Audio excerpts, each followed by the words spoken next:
we started Discover More with Ford, the intent was to inspire people to do the same. Inspire them to discover more places, meet new people, explore more routes and share their experiences so that everyone can take the road less traveled. In this journey, this feisty Ford Endeavour has been my extraordinary companion.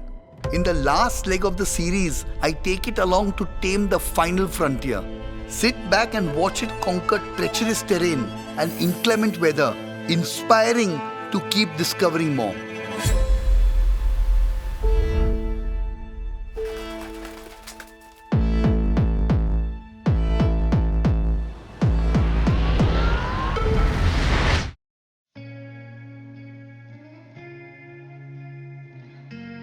Right, so it's road trip time again. This time I'm headed to, oh by the way, this woman is making a habit of it. I can't seem to pass through Delhi without her jumping into the car. Anyway, I don't mind, she's good company. So, it's been 14 years since I've been to Ladakh and the Manali-Leh road has been done to death. So this time, there's a new road that goes through Zanskar up to Kargil and then to Leh.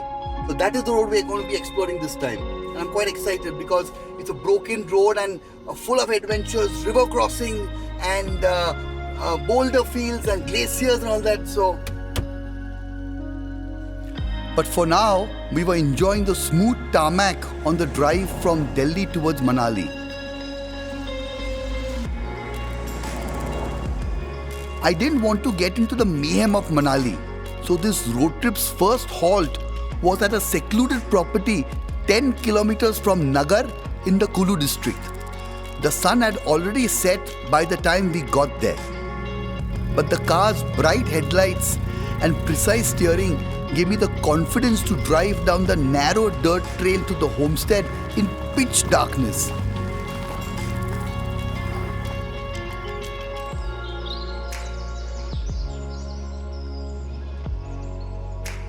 We had this lovely little property called the Sanogi Homestead, which is 10 kilometers from Nagar and about 45 minutes from Manali. And today is our day of rest because it was a long drive from Delhi, 14 hours. But tomorrow the adventure starts because we are going to be heading into Zanskar and that's going to be hardcore.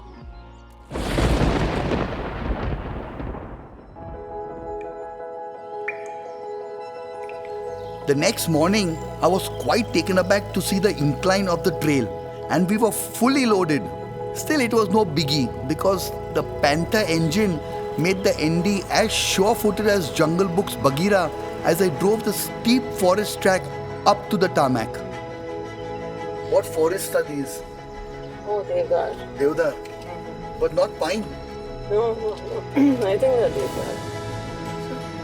The drive from Sanogi to Nagar always makes me happy because it's a smooth tarmac road and through a beautiful forest that is buzzing with birdsong.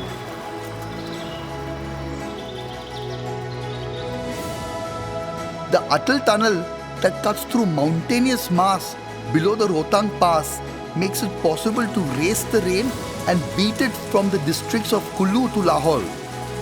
And true enough, while it was rainy at the south portal of the tunnel, we emerged from the north portal to considerably drier weather. Even the terrain had changed because we'd gained 4,000 feet and had left the tree line behind. We were now in big mountain country.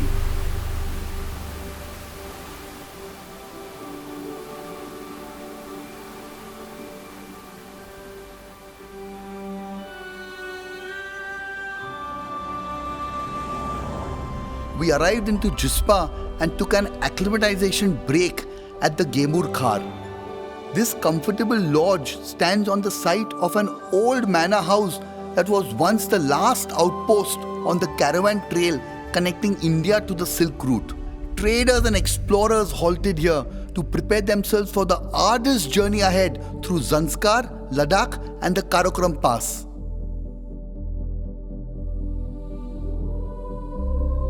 So what's the shortcut to Zanskar?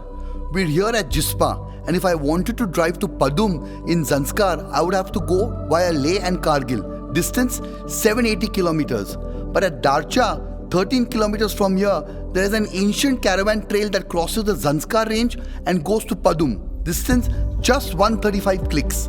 That is the route. Short in distance but high on adventure, and one that Google Maps does not deem motorable.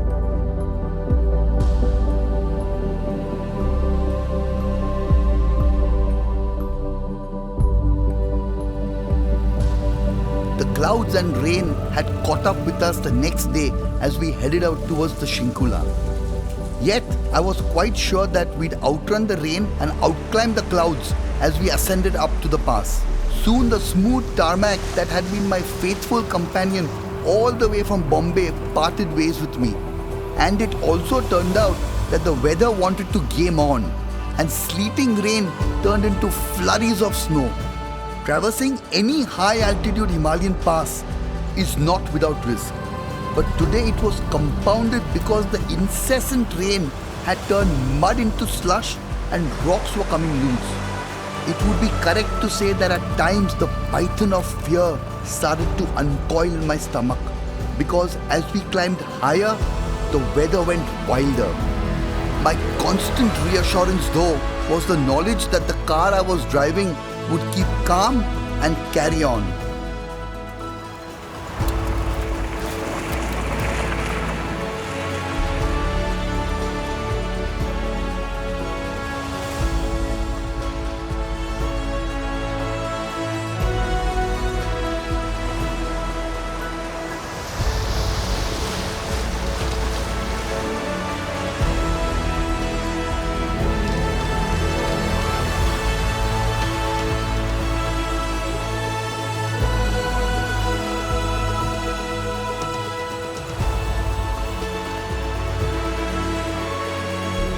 As you can see, madam is in the car, not coming out because she's in summer clothes. Someone told us it's going to be summer, so she's in summer clothes.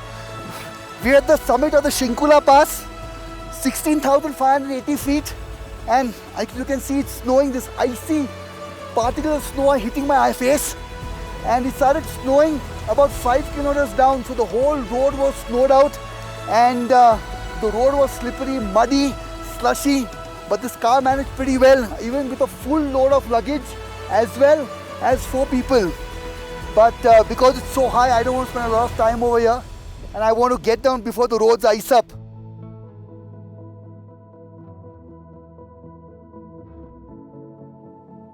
As we descended the pass, the snowfall eased off, but there were tight hairpins that often needed a 3-point turn.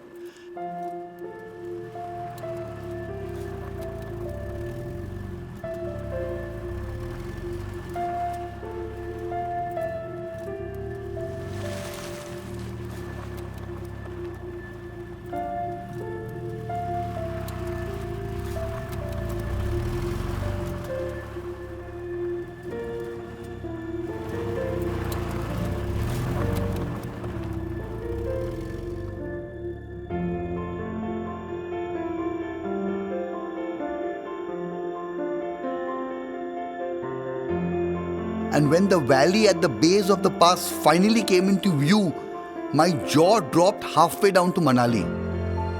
There was no way ahead, not even a foot track. The trail had completely disappeared, washed over by the river.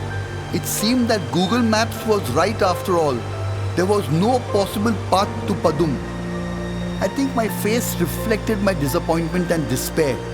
Going back up Shinkula would be treacherous right now. Daylight was fading and the river was rising. What was I going to do? Was this the end, my friend? Stay tuned.